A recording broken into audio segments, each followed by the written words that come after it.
11મા educational innovation ફેસ્ટિવલમાં હું ભારતસિંહ બાદરસિંહ રાઠવા માળફળિયા બુગડા પ્રાથમિક શાળા તાલુકો ધાનપુર જિલ્લો દાહોદ આપ સૌનું હાર્દિક સ્વાગત કરું છું, આપ સૌને આવકારું છું. મારા ઇનોવેશનનું ટાઇટલ છે સમયદાન થકી શાળાનો સર્વાંગી વિકાસ. વર્ષ 2017માં માળફળિયા બુગડા ખાતે મારી બદલીથી મને અહીંયા નિમણૂક મળી. શાળા પરિસર એકદમ નિર્જીવ અને નિસ્તેજ લાગતું હતું. આ શાળા પરિસરને જીવતું કરવા માટેનું મેં કામ હાથ ધર્યું. સૌપ્રથમ આ જર્જરિત ટાંકા ઉપર એને રિપેરિંગ કરી 25 જેટલા નળ બેસાડ્યા. ત્યારબાદ આ જે શાળા પરિસર લાગે છે એ શાળા પરિસરની અંદર 150 જેટલા ઝાડવાઓનું વાવેતર કર્યું. થોડા સમય પછી આ પાણીના નળ અને ઝાડવા બધું જ ગુમ થઈ ગયું. આજુબાજુના લોકો માનો કે કોઈ પણ લોકો જાણો ગામ લોકોએ આ ઝાડો અને નળ ચોરી લઈ ગયા. મને એમ થયું કે હવે આવી બધી બાબતો શાળાની સાચવવા માટે મારે કરવું શું જોઈએ. તો મેં એવું વિચાર્યું કે શાળા સમય પહેલાં 1 કલાક અને શાળા સમય બાદ એકાદ કલાક જો હું સમયદાન આપું તો, એવું વિચારી અને મેં બાળકો સાથે ચર્ચા કરી અને ચર્ચાના અંતે બીજા જ દિવસથી સવારમાં દરરોજ 1 કલાક માટે બાળકોને બોલાવવાનું નક્કી કર્યું. બીજા દિવસે સવારે 63માંથી 50 બાળકો રમતગમતની પ્રેક્ટિસ કરવા માટે આવી ગયા. મારું તો કામ થઈ ગયું. દરરોજ સવારમાં રમતગમતની 1 કલાક પ્રેક્ટિસ કરાવવું. બાળકોને મજા આવી એટલે બાળકોને કીધું કે સાંજે તમે આવશો, તો બાળકોએ સાંજે પણ કીધું. એટલે સાંજે 50ની જગ્યાએ એવરેજ 55ની આસપાસ બાળકો રમતગમત માટે આવ્યા. આ પ્રક્રિયા મારી છેક 2017થી ચાલુ કરી અને આજ દિન સુધી આજે સ્પોર્ટ્સના બાળકોને પ્રેક્ટિસ કરાવવાની જે પ્રક્રિયા છે એ હાલમાં પણ ચાલુ છે અને જેના ખૂબ સારા પરિણામો મળ્યા છે. સ્પોર્ટ્સથી આગળ વધી અને જે શૈક્ષણિક ગુણવત્તાની વાત કરું તો શાળાની અંદર જે પ્રિય બાળકો હતા એ પ્રિય બાળકોને પણ અલગથી બેસાડીને એના માટે સમયદાન આપી અને જે પ્રિય બાળકો માટેના અલગથી વર્ગો લીધા. પરિણામે બાળકોની શૈક્ષણિક ગુણવત્તામાં વધારો થયો. હોશિયાર બાળકો માટે સિલેબસ અને જે સ્પર્ધાત્મક પરીક્ષાઓ છે તેના અનુસંધાનમાં અલગથી વર્ગો લેવાનું નક્કી કર્યું. આના કારણે સીઈટી જેવી પરીક્ષાની અંદર અત્યાર સુધી 20 જેટલા બાળકો સીઈટી પરીક્ષા પાસ કરી અને આજે જ્ઞાનશક્તિ રેસિડેન્શિયલ સ્કૂલમાં અભ્યાસ કરી રહ્યા છે.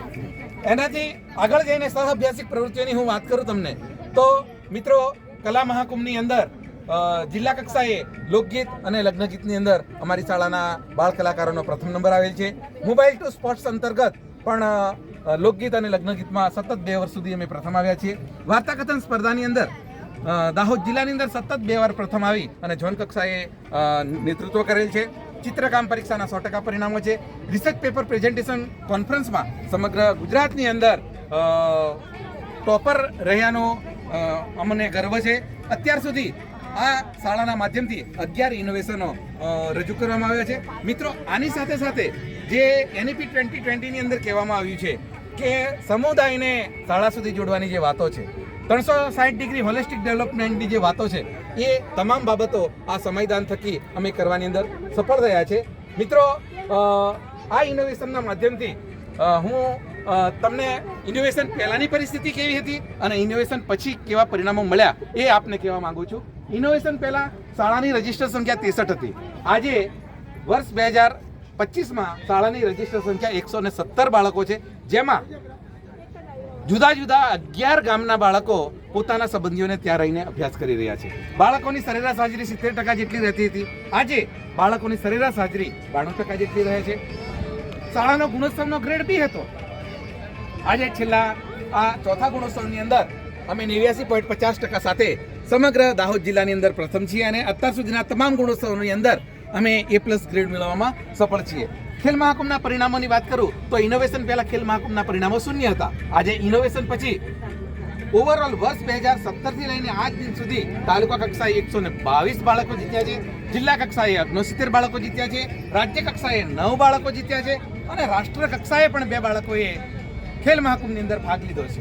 સ્પોર્ટ્સ હોસ્ટેલમાં પસંદગી પામેલ બાળકોની સંખ્યા ઇનોવેશન પહેલા 0 હતી. આ ઇનોવેશન પછી આજ દિન સુધીમાં 17 બાળકોની પસંદગી DLSSમાં થઈ છે. ખેલાડીઓએ જીતેલ રોકડ પુરસ્કારની સંખ્યા ઇનોવેશન પહેલા 0 હતી.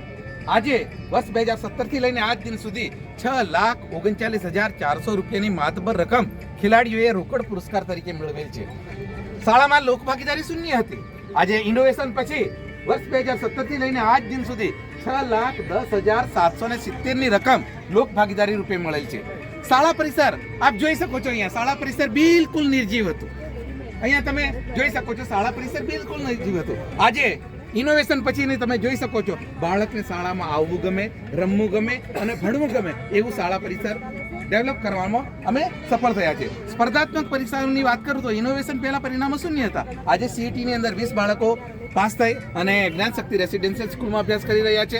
સહઅભ્યાસિક પ્રવૃત્તિની વાત કરું તો કલા મહાકુંભ અને મોબાઈલ ટુ સ્પોર્ટ્સ અંતર્ગત લોકગીત અને લગ્નગીતમાં જિલ્લા કક્ષાએ સતત 2 વાર પ્રથમ છીએ. વાર્તાકથન સ્પર્ધામાં સતત 2 વાર ઝોન કક્ષાએ દાહોદ જિલ્લાનું પ્રતિનિધિત્વ કરેલ છે. ચિત્રકામની પરીક્ષાના 100% પરિણામો છે.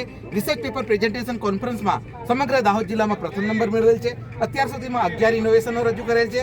અને NEP 2020 કહે છે કે બાળકને 360 ડિગ્રી હોલિસ્ટિક ડેવલપની જ્યારે વાત કરે છે ત્યારે આ દિશા તરફ પણ અમે સફળ થયા છે. બાળકોમાં નૈતિક મૂલ્યોના વિકાસ કરવામાં પણ અમે આ ઇનોવેશન થકી સફળ થયા છે. અને છેલ્લે એવી વાત કરીશ કે NEP 2020 એવું કહે છે કે સમુદાયને શાળા સુધી લાવો. આજે સમુદાયને શાળા સુધી લાવવામાં અમે સફળ થયા છે. શાળા પરિસરમાં ફક્ત એક જ ઝાડ હતું, બરાબર. આજે શાળા પરિસરની અંદર 220 જેટલા ઝાડવા છે, જેમાં 13 પ્રકારના ફળાઉ ઝાડો છે, જેમાં કેરી, પપૈયા, લીંબુ, કેળા, આંબલી, આમળા, ગોરસ આંબલી, જામફળ, સીતાફળ, રામફળ, લક્ષ્મણફળ, હનુમાનફળ અને નારિયેળી જેવા ફળો 13 પ્રકારના ફળો શાળા પરિસરની અંદર આજે ઉપલબ્ધ છે. સરકાર દ્વારા શિક્ષકોને મળતા પારિતોષિકની સંખ્યા શૂન્ય હતી. આજે ઇનોવેશન પછી સરકાર દ્વારા મળતા પારિતોષિકોમાં 2 શિક્ષકોને તાલુકા કક્ષાના પારિતોષિક મળ્યા છે, જ્યારે 1 શિક્ષકને રાજ્યના શ્રેષ્ઠ શિક્ષકનું પણ સન્માન મળ્યું છે, જે અહીંયા આપ જોઈ શકો છો.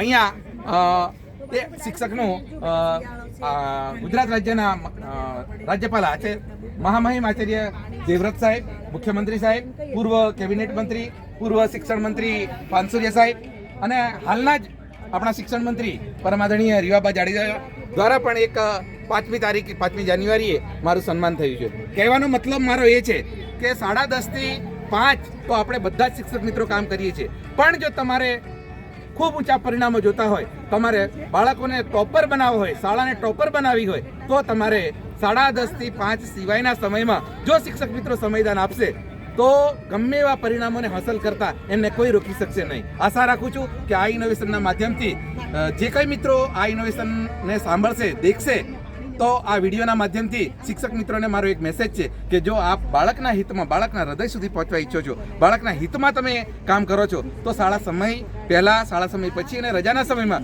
જો તમે સમયદાન આપશો તો તમે શિક્ષકમાંથી ગુરુજી બનતા તમને કોઈ રોકી શકશે નહીં. અસ્તુ. જય હિન્દ, જય ભારત.